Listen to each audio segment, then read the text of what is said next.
SS Ava.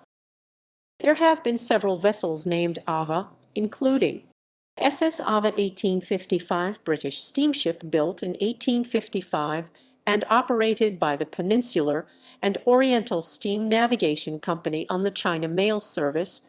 She ran aground and was wrecked off the coast of Ceylon in February 1858. SS Ava 1862, steamship built 1862, operated between India and Burma, scrapped 1890.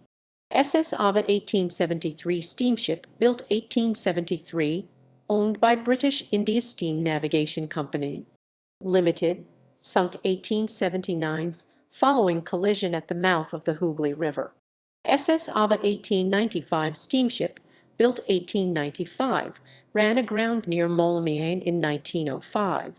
SS Ava 1906, steamship built 1906, torpedoed and sunk by a German U-boat SW of Ireland, January 1917. References